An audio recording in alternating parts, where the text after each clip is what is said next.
some bitch go. He hauling ass. That thing come by my house, I kill it. That little rat looking thing just got ate. Damn, nature, you're scary. Tower on the beat.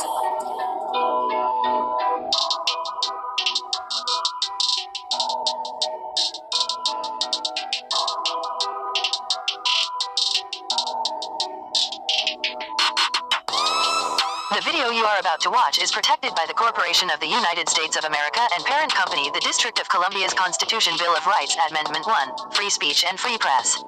We are also protected under the United Nations General Assembly Declaration of the Rights of Indigenous People, or D.R.I.P., also known as DRIP Articles 14 and 16. Article 14.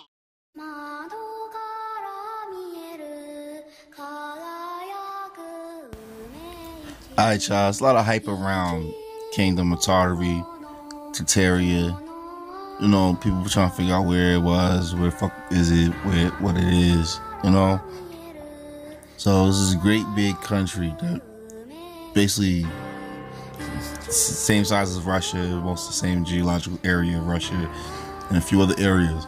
Basically, if you could think of the U.S.S.R. for back in the day, it basically consisted of the same regions, the same places as the U.S.S.R., which brings me into a lot of things that I believe U.S.S.R. was the transformation of Tartaria into Russia.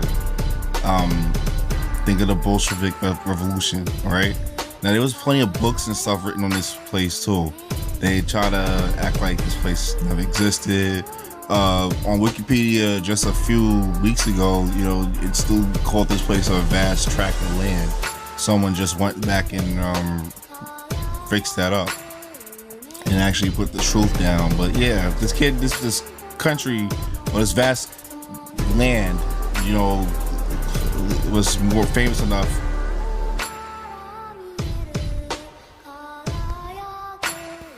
to be written about, you know, a whole bunch of times. You know, you still got states in Russia named after the Tsars. So we're gonna check out the facts, you know, put away the fake shit and bring out the books, because knowledge is power, and we're gonna go into what is going on with this Tartaria and how does it relate to us as, you know, Aboriginal Americans, as American Indians. So let's crack open the books and go into it, action style.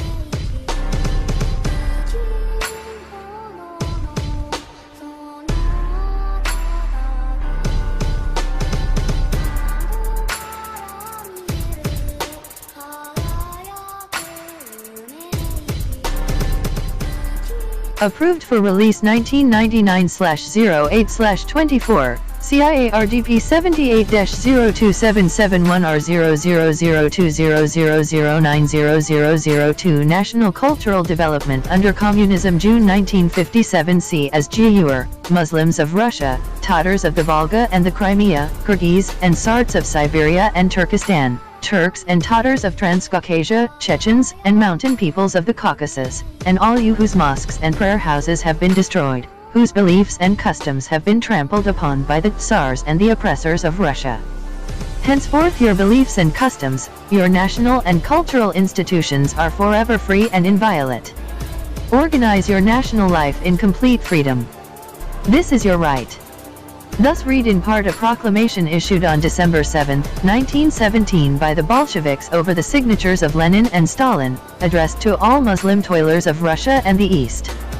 The Bolsheviks had realized that if their revolution was to be a complete success and if they were to be able to consolidate their newly won power, the support of Russia's minority peoples, including the Muslims, was essential. Hence this proclamation.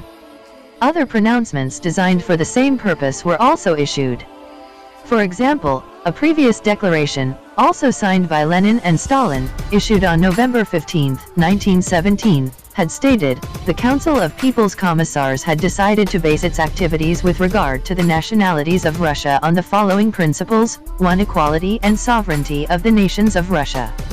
2. The right of nations to free self-determination, including the right to secede and form independent states. 3. Abolition of all national and national religious privileges and restrictions whatsoever. 4. Freedom of development for the national minorities and ethnographic groups inhabiting the territory of Russia. 2.7 The Muslim peoples of Russia had, at the time, no way of knowing how little a Bolshevik, i.e., communist, promise meant. The two declarations, therefore, at first kindled great hopes among them. Colonial subjects of the Tsar, whose lands had been forcibly incorporated into and held as part of the Russian Empire, they fervently desired national independence, and these proclamations seemed an open invitation to them to declare their freedom from Russian rule and to create their own national states. The Tsarist regime therefore appeared as the chief enemy of the Muslims as of the Bolsheviks, so the former were easily persuaded to cooperate with the latter. Disillusionment was rapid. Muslim leaders were at first feasted and feted by the Bolsheviks, but as the power of the latter grew, they soon showed that their promises had been only a tactical maneuver. The newly established independent Muslim governments were ruthlessly suppressed by the Red Army and Russian rule reimposed as the Bolsheviks forgot their promises to recognize the right of self-determination. The history of the Communists during the 40 years they have been in power in the Soviet Union shows that self-determination has not been the only subject on which they have betrayed both their promises and their alleged doctrine. Throughout their years of power, and especially since World War II in their propaganda to the peoples of Asia and Africa, the Communists have boasted of their success in solving the nationalities problem by building a multinational state in which every nationality is equal and has full opportunity for a free national cultural development. A brief examination of the record, however, shows that the permitted opportunity for national cultural development is severely limited where it exists at all and is, in any case, without exception, so controlled and warped as to serve not the needs and aspirations of the various peoples but only the interests of the Communist Party and Great Russian chauvinism. Let us, for example, consider the position of Islam. In the Muslim regions of Russia, as in Muslim lands everywhere at that time, Islam was the hearthstone around which the life of its devotees revolved, or rather did revolve until the Communists violated their promises and made it impossible for Muslims to perform their religious duties. As we have seen, the November 1917 proclamation promised Muslims that they would be free to continue in the practice of their faith. Even some years before the revolution, in an article entitled "To the Rural Poor," Lenin had written, "Everyone must be perfectly free not only to belong to whatever religion he pleases, but he must be free to disseminate his religion and to change his religion. No official should be entitled to ask anyone about his religion, it is a matter for that person's conscience and no one has any business to interfere." 31. A decree on the separation of church from state, issued February 5, 1918, declared in Article 3 that every citizen may profess any religion or none, in Article 5 that free practice of religious rites is guaranteed, and in Article 9 that citizens may teach and study religion privately. Once the Communists had consolidated their power, however, they began to reveal their true nature, to violate their earlier promises, and to take repressive acts. Lands belonging to mosques were confiscated by a decree in 1918, Muslim religious brotherhoods were outlawed during the period 1921–22, and a campaign was launched to ridicule Islam and to undermine the influence of the spiritual leaders of the Muslim people by Lenin before the revolution and guaranteed by law immediately after the revolution. New criminal code made it a crime to teach religion to children, either in public or in private. Measures that made active religious life virtually impossible. Islamic leadership was eliminated by the arrest and deportation, if not liquidation, of almost all persons enjoying any religious status. Nearly all village and most city mosques were closed. See below. Religious literature was suppressed through the changing of alphabets, the confiscation of existing religious texts, including the Quran, and the suppression of all publications of a religious nature, and anyone in a responsible position was dismissed if known to be a pious and practicing Muslims were to be free to practice their beliefs and customs. That was the Bolshevik promise. Yet the Communists, in spite of their commitment, have suppressed Islam ruthlessly. Take the matter of mosques, for example. When the Communists came to power in 1917, there were 7,000 mosques in European Russia alone, in addition to the unnumbered thousands in Muslim Central Asia, the Caucasus and Transcaucasia, and the Crimea. But in 1942 the communists themselves admitted that there were then only 1,312 mosques in the whole of the Soviet Union. The others had been confiscated and converted into warehouses or stores or otherwise desecrated or allowed to fall into ruins. In Tashkent, for example, where once 300 mosques graced the city before the communists came to power, there are today only 20. Samarkand, which formerly had over 100, today has only 17, of which only one is permitted to be used. Bukhara, which once boasted of 360, has also only one today. Alma-Ata, a Muslim town for centuries and the capital of the Muslim Republic of Kazakhstan, has not a single mosque, nor are any to be found in such large Muslim centers as Krasnovodsk Ashgabat, or Stalinabad. The same story holds true for the madrasas, or religious schools.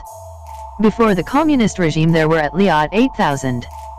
The 103 madrasas which were once the pride of Bukhara's Muslims and which used to train 16,000 mullahs annually are no more. Today there is only one, in fact, in the entire Soviet Union. Such is the manner in which the communists honor their promise to respect Muslim beliefs and customs, Muslim national and cultural institutions. The same fate that befell the mosques and madrasas has also been the fate of the Sharia, the holy law of Islam. This too the communists promised to respect, but we know what a communist promise means. On November 13, 1920, Stalin declared, "We are informed that the Sharia has great importance for the peoples of Dagestan.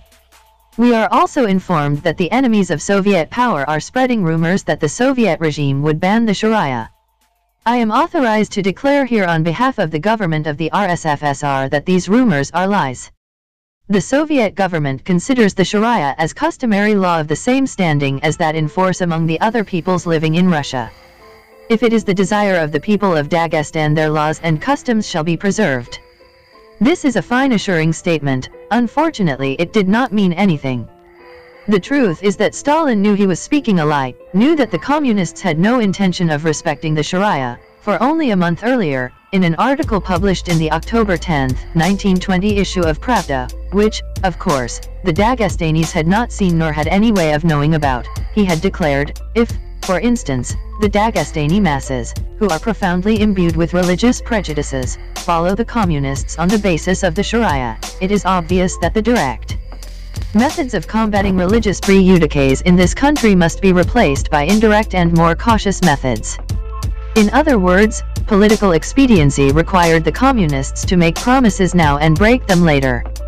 This is exactly what the communists did. The Soviet government for a time allowed the Sharia to continue in force. In 1922 it even established Sharia courts in Turkestan, and then later, in 1924-25, in the course of the agrarian reform, had recourse to these courts to obtain favorable declarations from the Muslim divines.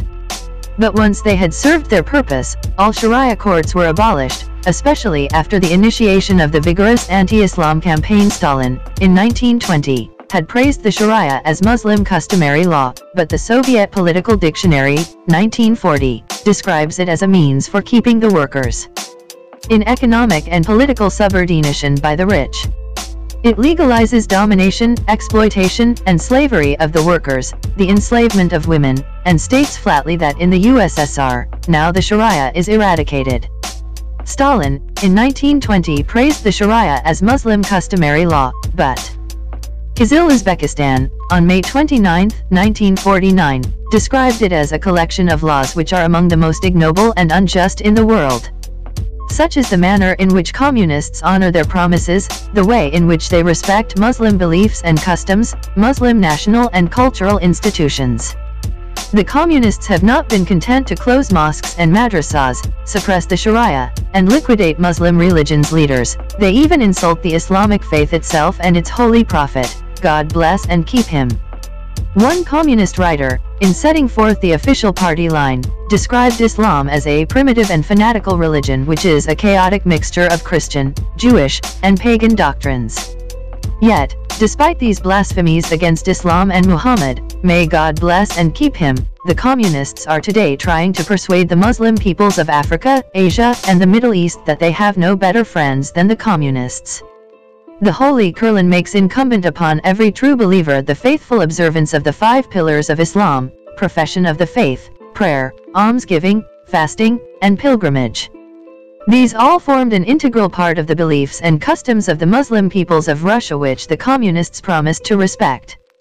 Otherwise, on the part of the authorities, prayer, too, is impossible for the same reason. In any case, the Muslim worker is not permitted to leave his work to recite his prayers at the appointed times, and the communal Friday prayer is precluded by the absence of mosques and by the fact that the Kremlin has decreed that Muslims must observe Sunday rather than the traditional Muslim Friday as the weekly day of rest. The younger generation, having been deprived of religion's instruction, is further handicapped by its ignorance of the prayers. Fasting during the holy month of Ramadan is almost impossible. Muslim worker, if he should decide to defy the communist ban on fasting, nevertheless forced to do a full day's work, norm is severe. Consequently, fasting has been made virtually physically impossible. Moreover, as a means of enforcing the ban, Muslims are frequently subjected to tests during Ramadan. For example, they may be called in for conference by their superiors and they're offered a drink or a cigarette. Refusal to accept is tantamount to an admission of fasting and may well lead to dismissal if not to more severe punishment. Almsgiving, or zakat, is rigorously prohibited by law. The criminal codes of the Uzbek, Tajik, and Turkmen republics, as well as that of the U.S.S.R, which is also enforced in the Kyrgyz and Kazakh republics, provide criminal penalties for the collection of such religious tithes. The 5th pillar, the Hajj or pilgrimage, was banned by the communists from the early days of their regime. As a result of wartime concessions, the ban was lifted in 1944, only to be reimposed in 1947. While the ban was again lifted after Stalin's death, this was more in theory than in practice, for the only Soviet Muslims to have made the trip to Mecca have been faithful communists whose purpose in making the Hajj is not primarily to fulfill any religious duty but to propagandize. The ordinary Soviet Muslim is still prevented from making the pilgrimage. Such is the manner in which the communists have respected Muslim beliefs and customs, Muslim national and cultural institutions. Let us turn now to a consideration of some other aspects of Muslim life and culture in the Soviet Union. The V.I.th. All-Russian Conference of the Russian Social Democrat Labor Party, the former name of the Communist Party of the Soviet Union, in April 1917 adopted a resolution which read, in part, the party demands wide regional autonomy, the abolition of a compulsory state language.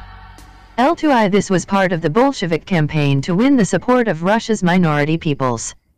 A people's language is without doubt the most treasured part of its culture, and a people will fight as hard, if not harder, to preserve that heritage as to win political independence. The Bolsheviks knew this. Stalin, in fact, in his Marxism and the National Question had written, a minority is discontented not because there is no national union but because it does not enjoy the right to use its native language. Permit it to use its native language and the discontent will pass of itself. Once the Bolsheviks had consolidated their power, however, this liberal view of the language question began to change and Great Russian chauvinism once again began to emerge. After Lenin's death, the trend he had foreseen gathered more and more strength as the Soviet leaders forgot their early promise not to accord special rights to any single language. The climax came on March 13, 1938 when the Kremlin issued a decree which made the teaching of Russian henceforth obligatory in all national minority schools. Today, Russian is not only taught in all schools but has also, through the force of political, economic, and legal pressures, become the language of all business and social life in every part of the Soviet Union. Every Soviet citizen, regardless of his national origin, is compelled to make use of it if he is to achieve any success in his career, whatever that may be. Coursework at universities and other higher educational institutions in the U.S.S.R, even those located in Muslim areas, is carried on in Russian. This not only strengthens the privileged position of Russian but it keeps many minority youths from obtaining advanced education since their training in the Russian language has been so poor that they do not qualify. As a result, only a small percentage of the graduates of educational institutions in Muslim areas are actually Muslim. For example, in March 19470 the rector of the Kazakh State University admitted that since the university's founding Indiana 19340 only 17% of all graduates were Kazakh. Similarly, of the 1,100 students graduated by the Uzbek State University in Samarkand from 1927 to 19,470 only slightly more than half were Asiatics, the rest having been Russians and others of European descent. Parallel examples could also be adduced for all other Muslim areas and their higher educational institutions. Not only have the communists violated their promise not to institute a compulsory state language, but they have also been making a determined effort to Russianize the various minority languages. Communist writers and grammarians are trying slowly to change the structure of the minority languages to make them conform as much as possible with the Russian model, and when new words are needed in a language, the communists do not permit them to be formed from native roots but require that they be adapted from the Russian equivalents. The above quotation was in reference specifically to the Azerbaijani language, but the same principles are being applied to all minority languages, including those spoken by the various Muslim peoples. Violence has also been done to the minority languages in another manner. The Muslim peoples of Central Asia and the Caucasus, at the time of the 1917 revolution, had long used the Arabic script for their languages as part of their campaign against Islam, and in order to weaken the ties between Russia's Muslims and the Muslims of other lands, the Kremlin, in the 1920s, decreed that henceforth all minority languages should be written in Latin alphabets. Then, a decade later, a new change was ordered and Cyrillic scripts replaced the recently adopted Latin ones. In neither case were the wishes of the minority peoples taken into consideration. The communists in Moscow simply decided that these far-reaching changes should be made and then forced them upon the people. Such is the communist idea of free national cultural development. One aspect of the linguistic heritage of any people is its literature, for it is in its literature that a people's language is preserved and perpetuated. But consider what this communist-dictated change of alphabets meant. The new generations, since they would be taught only the new script, were cut off from free access to their nation's literature, for the Soviet government, being in complete control of all printing establishments, could, and did, authorize republication in the new scripts only of such works as it decided would serve the interests of the Communist Party. The fact is that since the imposition of Cyrillic scripts, almost all of the books published in the various minority languages have been translations of Russian works, especially the writings of Lenin, Stalin, and other Communist Party theoreticians. The traditional native literary works remain unpublished and hence are not available to the present and future generation. This situation is especially grievous for Muslim youth since the Soviet government does not permit the publication of almost all Islamic works. The communists have, at the same time, begun a systematic campaign to ridicule and denounce the native folk literature as a means of justifying their suppression of it. The great Kyrgyz epic Manas, portraying the struggle between the Kyrgyz people and the Chinese, once viewed with favor by the Soviets, is now condemned as anti-popular, reactionary and an idealization of Khans and feudal lords. The Azerbaijani epic Deed Korkut, which is also the Turkmen epic under the name Korkut Ada, once considered as an example of the highest type of popular poetry and of people's expression, has somehow, in communist eyes, become a reactionary bourgeois poem. Kiblandy Baytir, the Kazakh epic, is no longer a paean of national virtue and valor but low patter, extolling violence and brigandage, steeped in the poison of hatred of other peoples, in reactionary Muslim ideology and ideas. Here again the communists have interfered in a shameless manner. For example, in 1944, the Central Committee of the Communist Party, sitting in Moscow, issued a directive ordering the party's Tartar Provincial Committee to proceed to a scientific revision of the history of Tartaria, to liquidate serious shortcomings and mistakes of a nationalistic character committed by individual writers and historians in dealing with Tartar history. 12/ In other words, Tartar history was to be rewritten, let us be frank, was to be falsified in order to eliminate references to Great Russian aggressions and to hide the facts of the real course of Tartar-Russian relations. And this was no isolated case. In every Muslim area within the U.S.S.R, historians, on orders of the Communist Party, have rewritten history to distort the facts so that the Russians appear always in a good light.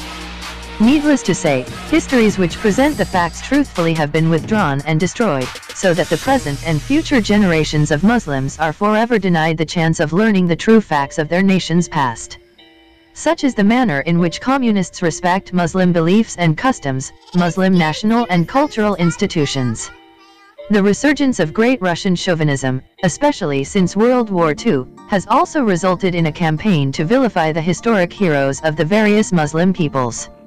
For example, as late as 1947, Knyazhry Kasimov, the leader of the 1837 to 1846 Kazakh resistance to Russian aggression and the national hero of the Kyrgyz as well, was accepted by the communists as a fighter for national liberation. But in June 1949, Voprozy Istoria, in an article on Kazakh history, declared that Knyazhry's policy directed at the creation of a centralized state was an expression of his usurpational efforts to subordinate all other holders of power to himself. On December 26, 1950, Pravda published a virulent attack on the mistakes of historians of Kazakhstan and made Knyazhry and his brother out as black villains. Communist, Great Russian interests required that his name be besmirched, so Kazakh history was rewritten. And the communists call this free cultural development. Or take the case of Shamil, the great hero of Caucasian resistance to Russian aggression, who has received the same treatment as Knyazhry. The Great Soviet Encyclopedia, in a movement of the Caucasian mountain peoples, which was directed against the colonial policy of Tsarist Russia. His denigration began in 1947 at a conference of the Historical Institute of the U.S.S.R. Academy of Sciences, when one speaker denounced Shamil's movement as not having been one for national liberation but a struggle for freedom for wolves, for freedom for backwardness, oppression, darkness, Asiaticism. Other conference members did not receive the speech well, and some even reproached Shamil's detractor, and nothing further was heard on the subject for 3 years. In March 1950, one Gaidar Gassiamov was given a Stalin Prize for his book History of 19th-Century Social and Philosophical Thought in Azerbaijan, in which Shamil was portrayed sympathetically. But only 2 months later, in May, the prize was rescinded and the prize committee administered a sharp rebuke, declaring that Gassiamov's appraisal of Shamil basically distorts the meaning of the movement, which was reactionary and nationalistic, and was in the service of British capitalism and the Turkish Sultan. After that, the history of another minority people was rewritten to meet the needs of Great Russian chauvinism. And the communists call this free cultural development. Perhaps the best example of the communist contempt for the rights of the minority peoples of the Soviet Union and of the emptiness of their boast of free cultural development is the wartime liquidation of several entire Muslim peoples, Crimean Tatars, Chechens, Ingush, Balkars, Karachay, as well as the Buddhist Kalmyk people.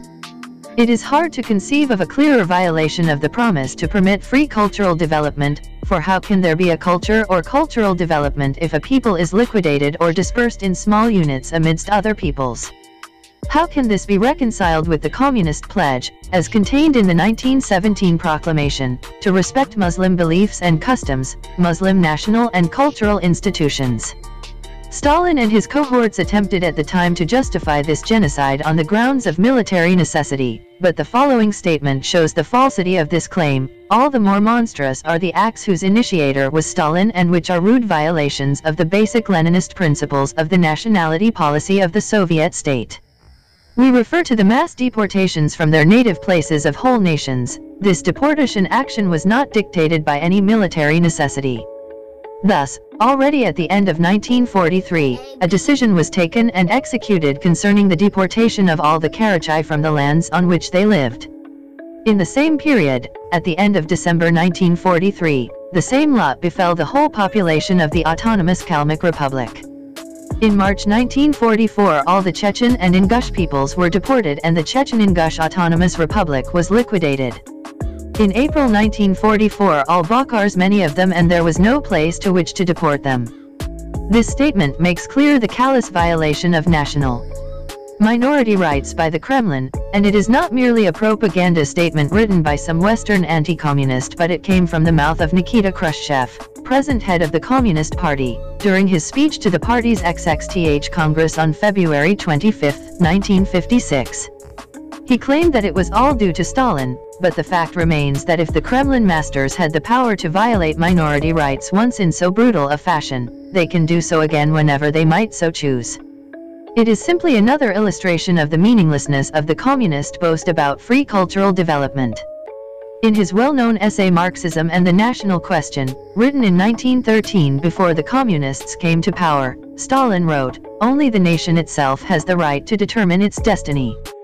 No one has the right forcibly to interfere in the life of the nation, to destroy its schools and other institutions, to violate its habits and customs, to repress its language, or curtail its rights." And in Counter-Revolution and the Peoples of Russia, an article published on August 13, 1917, Stalin wrote, "But no one has the right to interfere in the internal life of a nation and by force correct its mistakes. Nations are sovereign in matters of internal life, and they have the right to manage themselves according to their own desires." 152. The record of 40 years of communist rule, however, shows that every one of these principles professed by the communists before they won power has been systematically and constantly violated. The Kremlin has interfered forcibly in the life of the various minority nations in every conceivable manner. The lateral schools and other institutions, for example, mosques and madrasas, have been destroyed. Their languages have been repressed or at least changed and corrupted. Their rights have been curtailed, and their right to rule themselves according to their own desires has been infringed. These statements are especially true of the Muslim peoples of the Soviet Union.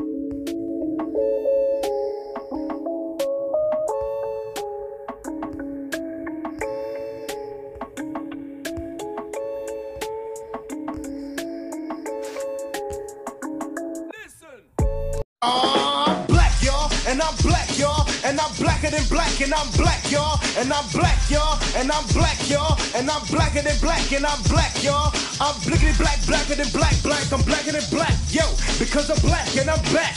Yo, I'm black and I'm black, y'all, and I'm blacker than black, and I'm black, y'all, and I'm black, y'all, and I'm black, y'all, and I'm blacker than black, and I'm black, y'all, and I'm blickety black, black.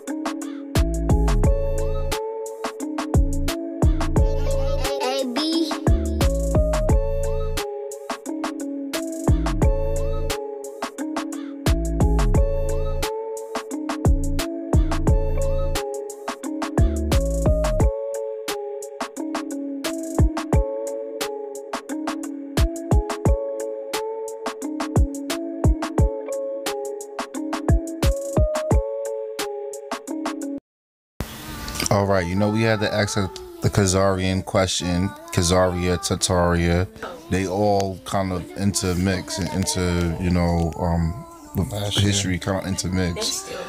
As you know, Khazaria was an area, a kingdom or a duchy in the middle or towards the beginning of Tartaria. It not very well pronounced on maps, but the land where Khazaria is, that whole Caspian Black Sea area, is under Tartarian rule, as you can see in most of these maps. All right, so here's a map of Moscow via Russia.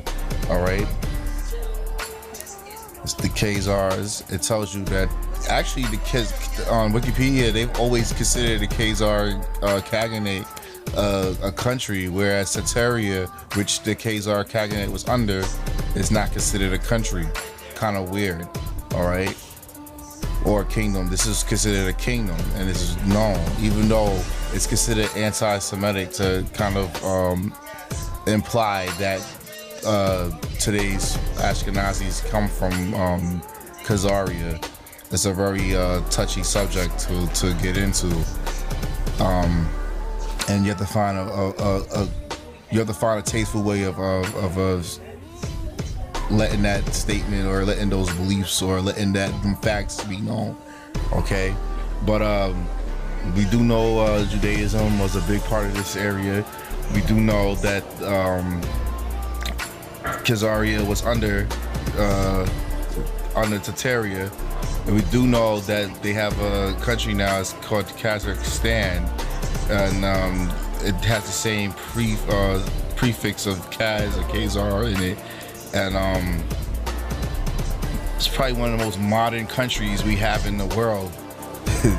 You know, but just like Azerbaijan, which I just showed you a minute ago, like just one of the, you know, like just beautiful modern cities in the middle of nowhere. I mean, these places are not even thoughts on the average American's brain, let alone on their travel plans. But these are some of the most beautiful cities, a great mix of old and new, and some of the most modern and most beautiful and most luxurious places in the world today. And this is all in the middle of the Tartarian areas that were part of the Tartarian Empire, which makes me believe that U.S.S.R. was just a like transition and the breakdown of Tartaria, if you really think about it. I mean, you know, and we do know how the Bolshevik Revolution started. We do know that we can say that there was some kind of religious influence from a certain group of people established in that, you know, and it's no coincidence that these people, you know, are from this area. All right. Now we look at Kazakhstan. You know, we remember the movie Borat when he's from Kazakhstan or whatever. This whole Uzbekistan, Kazakhstan, these former socialist Soviet republics, and a lot of these places. And this is a big country. It's one of the largest landlocked countries in the world. It has some of the most beautiful architecture, Greco-Roman, Persian influenced, Asian influence. It's just like the crossroads, Silk Road crossroads of the world. It's a very beautiful country. It's a multicultural country. Asiatics, you have Persians and you have Europeans, Caucasians, and mixed in this area, which is why Tartaria always have been kind of this great mixture. The city of Astana is just like I showed you with Batu. It's one of the most, you know, like it's a luxurious city. This one is a little more Soviet influenced than others. You can see that the Soviet Union had a lot of influence on this city, but it's very modern, very luxurious, very plush, very it looks like any city that you would find in Asia. It could rival most cities, and it probably will rival most cities. So the architecture, the cultural, you know, influence of Tartaria is still very much so in these former Soviet republics. You know, they were paper genocide, but they're just like how we were paper genocide. The culture still comes through. They can't help but to show themselves in their architecture. You know, they're a diverse group of people. You'll find anybody from Asian to Caucasian to Serbian to, you know, anything in between. Not finding too many indigenous people anymore. I'm pretty sure if you dug deep enough in there, you would find some black people, especially going towards India and the Kashmir and Chinese regions. I believe, whatever we don't know about American history and why these people came to this continent to do what they did, the same thing was going on with Russia and U.S.S.R, Tartaria, stuff like that. These people had their culture erased, and I believe that they not only had Siberia and most of Asia on lock, but they have also North America on lock too. And I believe a lot of cities and the cultural aspects, and they was probably trading for thousands of years with the Indians, with our ancestors here, yo, and in the Pacific and stuff like that for thousands of years and stuff. A lot of these cities and stuff were probably already built up. You know what I'm saying? Materials probably, yo, shipped around the world and stuff. It's just crazy for us not to not believe that. All right. A lot of these cultures you still see some of the Plains Indians, the Mongol Indians who are living in. And I proved this in other videos that I have. So please stay tuned to Action News Network. All right.